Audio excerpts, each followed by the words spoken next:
میرے دو سوال ہیں. پہلا سوال یہ ذبیحہ کے تعلق سے ہے کہ یہ جس دکان پہ جاؤ ہر دکان والا یہ کہتا ہے کہ بھئی میرا گوشت حلال ہے، چاہے وہ گائے ہو یا بکرا ہو یا مرغی ہو. تو کیا ہر کی زبان پہ اعتبار کر لیا جائے کہ اب ہم لوگ تحقیقات نہیں کر سکتے کہ بھائی ہر ایک کے سلاٹر ہاؤس میں جائے؟ وہ کہتے ہیں بھائی سب پہ ہم ہے. تو اس کے بارے میں مجھے ذرا تفصیل کے جواب چاہیے کہ اور کسی گھر میں جا دعوت میں جاؤ تو لوگ کہتے ہیں بھائی آپ یہ گوشت کہاں سے لائے؟ میں نے بولا بھائی مسلمان ہے، مسلمان سے بدگمانی نہ کریں. دوسرا سوال آپ کا والا.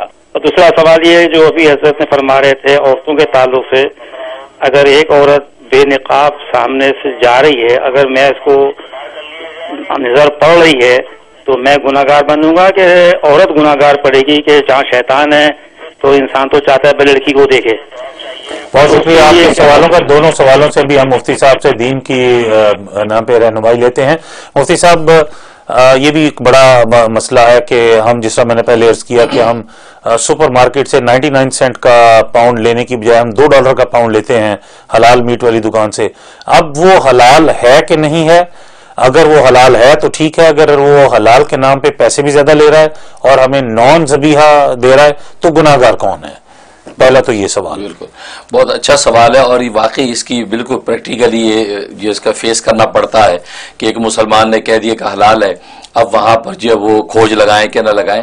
تو اس حوالے سے حکم یہ ہے کہ ایک مسلمان جب ذمہ داری سے آپ کو کہہ رہا ہے کہ بالکل حلال ذبیحہ ہے، آپ بے فکر ہو کر لے جائیں. جب ایک مسلمان ذمہ داری سے آپ کو کہہ رہا ہے اب آپ کو کسی قسم کی بدگمانی کا حق نہیں ہے اور آپ اس کو حلال ہی سمجھ کے اس کو استعمال کریں. باقی اگر آپ کا دل نہیں مانتا تو آپ نہ خریدیں، آپ خود اپنی تحقیق سے یا اپنے ہاتھ سے کاٹ کے لے کے آئیں. لیکن یہ کہ ایک مسلمان پہ بدگمانی کی اجازت نہیں ہے. یہاں تک کہ صحیح بخاری کی حدیث ہے کہ اس میں نئے نئے لوگ مسلمان ہوئے، کوئی عیسائی اور نئے مسلمان ہوئے اور وہ گوشت ذبح کر کے لائے اور انہوں نے آ کے مدینے کے اندر گوشت دیا اور صحابہ کرام نے گوشت وصول کر لیا. لیکن دل کے اندر یہ شبہ پیدا ہو گیا کہ یہ نئے نئے مسلمان ہوئے ہیں، پتہ ان کو ذبیحہ کرنا آتا بھی ہے کہ نہیں. تو نبی پاک صلی اللہ علیہ وسلم سے سوال کر لیا کہ یا رسول اللہ صلی اللہ علیہ وسلم یہ نئے نئے مسلمان ہوئے ہیں، پتہ نہیں ان کو جو ہے وہ ذبح کرنا آتا بھی کہ نہیں، اور یہ گوشت حلال کر کے لے آئے، تو کیا ہم یہ کھا لیں؟ آپ نے فرمایا کہ وہ مسلمان ہیں اور انہوں نے بسم اللہ پڑھ کے ذبح کیا ہوگا، تمہیں بدگمانی کا حق نہیں، بسم اللہ کر کے کھاؤ. یعنی وہاں پر تو 100 سوالات اٹھ سکتے تھے کہ وہ نئے مسلمان ہیں اور ہو سکتا ہے ذبیحہ نہ ان کو آتا ہو، لیکن نبی نے وہاں پر ڈانٹ دیا اور کہا کہ نہیں، اس کی اجازت نہیں ہے اور تم کھاؤ. اور یہاں پر تو ایک ذمہ دار مسلمان آپ کو کہہ رہا ہے کہ یہ حلال ذبیحہ ہے، آپ وہ نہ کریں. اور یہ وجہ ہے کہ فقہ اسلامک اکیڈمی جو سیمینار ہوا گجرات کے اندر، بڑے بڑے جو اکابر وہاں جمع ہوئے، اس کے اندر انہوں نے یہ بھی ایک جزیہ لکھا ہے کہ ایک مسلمان کے اوپر آپ کو بدگمانی کا حق نہیں. جب مسلمان یہ کہہ دے کہ یہ گوشت حلال ہے تو آپ اس کی زبان پر اعتبار کر کے اس کو استعمال کر سکتے ہیں. لہٰذا یہ شرم بالکل اس کے اندر کسی قسم کی کوئی مذائقہ نہیں ہے. بہت شکریہ مفتی صاحب. یہ بڑا امپورٹنٹ سوال تھا اور اس کا بڑا تفصیل سے مفتی صاحب نے بڑا لاجیکل جواب دیا ہے کہ ہمیں بدگمانی کا حق نہیں ہے. اگر ایک سینسیبل ایک مسلمان آپ کو یہ کہہ رہا ہے ذمہ داری سے کہ یہ آپ کو حلال ذبیحہ گوشت کھلا رہا ہوں، ذبیحہ گوشت بیچ رہا ہوں، تو ہمیں اس پہ بدگمانی کا حق کوئی نہیں ہے. مفتی صاحب دوسرا سوال تھا ان کا، گو کہ پہلے پورشن سے تھا لیکن امپورٹنٹ سوال ہے.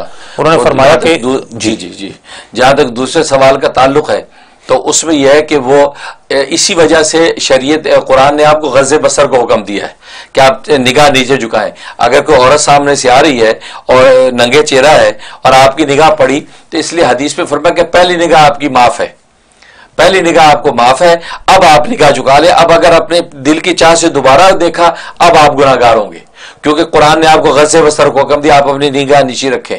اس لیے مردوں کو غض بصر کو حکم دیا کہ عورتوں کے چہروں سے نگاہ نیچی رکھیں، عورتوں کو مردوں کے حوالے سے حکم دیا کہ نگاہ نیچی رکھیں. تو نگاہ نیچی تبھی رکھی جا رہی کہ چہرے پہ یہ نقاب نہیں ہے، چہرہ ننگا ہے. اگر چہرے کے اوپر نقاب ہوگا تو پھر نگاہ نیچے رکھنے کا سوال ہی نہیں ہے، پھر منہ در منہ بات کر سکتے ہیں.